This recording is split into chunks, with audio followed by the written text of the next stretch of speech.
Yeah, obviously when the calendar changes, now we're in December, a lot of eyes turn towards college basketball, and we're at a point right now, we had a really good November, just coming off a good tournament down in Atlantis, and those 3 games in 3 days really help your team know more about each other, and good opponents, and I think we got better as long as the tournament went, and I think the big thing now is we know bigger challenges are ahead of us. And that starts on Wednesday. ACC, SEC Challenge, SMU is a terrific team. Looking at them, their starting five is probably got to be as good as any starting five in the country. I mean, they're terrific. So we know it's a huge challenge. We're excited to be back in Memorial, and then hopefully we get a great crowd for Wednesday night. What's been the key to your success for this team thus far? Yeah, I think these guys are playing basketball the right way. You look at our assists, you look at some of our points and the way we're sharing and being unselfish. And I think it's been different guys and different occasions.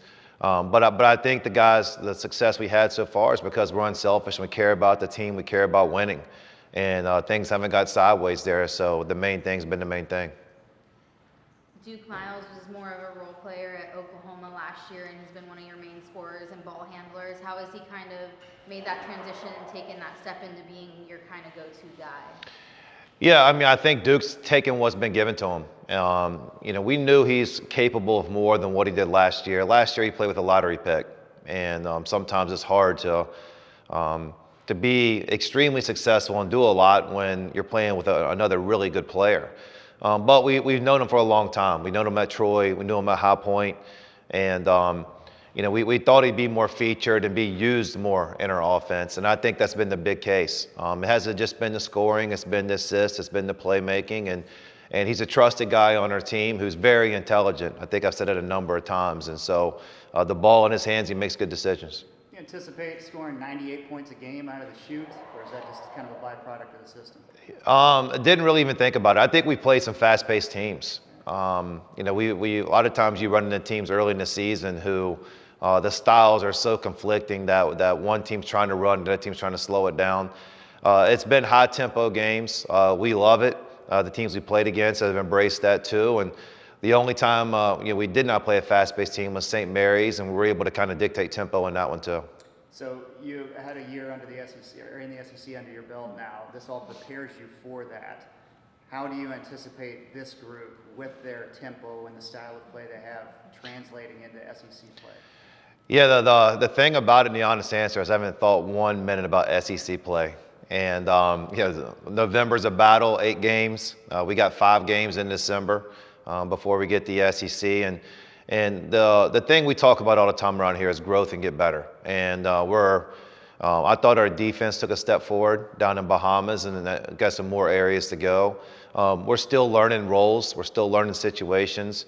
By the time we get to January and SEC play, I hope you see a team that's way better than we are right now. So that's got to be the goal. In your offensive system, what's the key to being able to maintain that tempo and also rarely turn the ball over? Yeah, we had a little bit of turnover problems down against Western Kentucky, and that was atypical of us, and I thought we were just a little sloppy. But our tempo will be right if our spacing's right, and then also, we try to use the bench and play guys, so we don't have to kind of slow it down. We want to put pressure on the defense right away and take the first good shot available, and I have guys who like to be that way. They can make decisions in open court. And I think a big thing you've seen in our tempo is our defense leading the offense. Something we did well last year. But you're seeing right now, you're seeing us get steals and turn them into points on the other end. How much are you still in the fact-finding mode? Because it's been 8 games. You have somewhat of a gauge, but there's still so much more to learn. Right? Yeah, there is. November basketball, it's kind of up and down a little bit. And you have some things where you did not know you're going to be as good as what you thought of in that area. And there's areas where you're like, I thought we'd be better than this.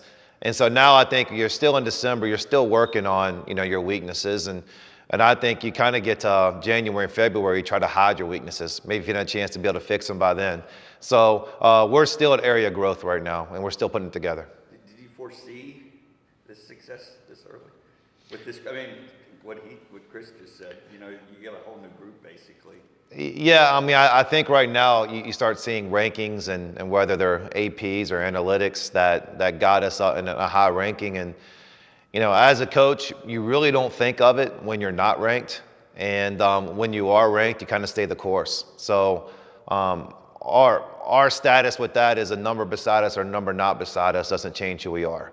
And we know it's a long distance race. We just finished the first month of the season. And this thing is a long, long race, and so there's some ups and downs in it, but it is a good group. I like this group, and I like the way they approach things. You gonna advocate for your guys across the street or that way, making the college football playoff?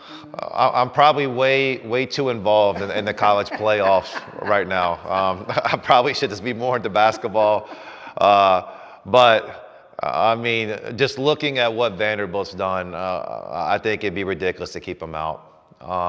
They've shown one of the best 10 teams in the country or 11 teams in the country. I know the 12th one goes to something else. And I watch a lot of college basketball. I haven't seen anybody better than Diego.